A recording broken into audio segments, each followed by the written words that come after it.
Oke guys, hari ini gue mau bahas berita yang sempat dimana tadi banget aku sempat scrolling berita gitu, tiba-tiba ada website pemberitaan yang resmi yang tiba-tiba muncul di beranda Google gue.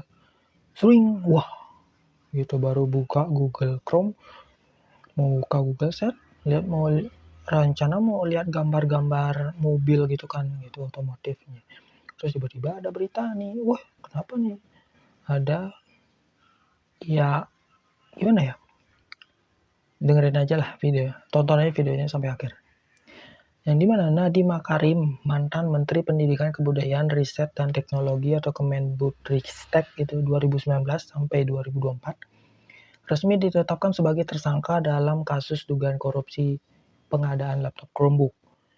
Ini informasinya berdasarkan sumber berita terpercaya hari ini, 4 September 2025. Yang pertama dari Reuters, melaporkan bahwa Jaksa Agung telah menetapkan Nadiem sebagai tersangka dan menahannya selama 20 hari.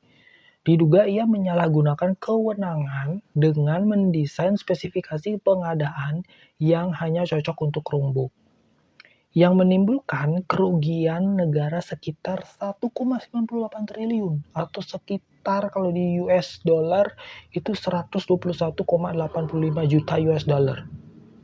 Segitu.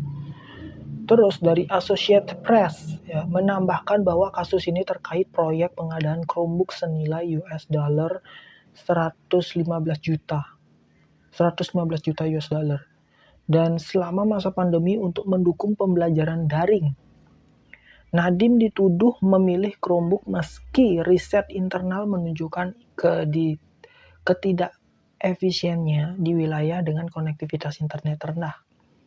Ia membantah melakukan pelanggaran dan mengaku menegakkan integritas dan kejujuran.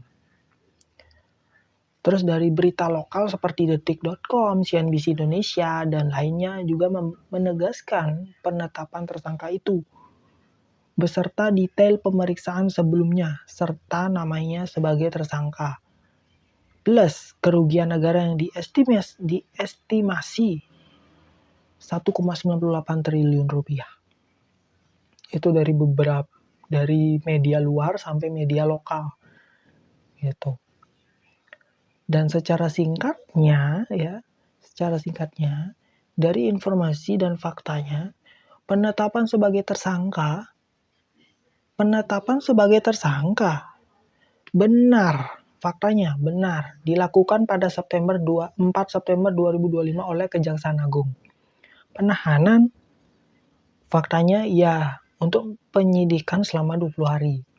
Barang bukti dan tuduhan faktanya tentang pengadaan Chromebook, dugaan penyalahgunaan wewenang dan perancangan spesifikasi agar hanya Chromebook yang sesuai, alias hindari tender terbuka. Gitu. Kerugian negara faktanya diperkirakan sekitar 1,98 triliun. Tadi udah dijelaskan di depan. Dan sikap Nadiem, gimana sikapnya? Bersikukuh, tidak melakukan kesalahan. Saya tidak melakukan apapun, integritas dan kejujuran. Itu nomor 1. Begitu ujarnya. Jadi, kesimpulannya, tidak ada hoax. Memang benar Nadiem Makarim telah ditetapkan sebagai tersangka korupsi pengadaan Chromebook dan ditahan oleh Kejagung sejak tanggal 4 September 2025.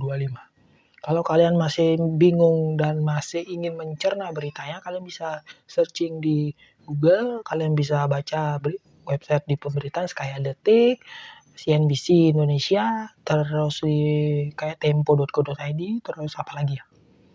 Pokoknya banyak deh. Dan segitu aja, makasih. Mohon maaf kalau ada salah-salah kata, mohon dikoreksi dan bye-bye.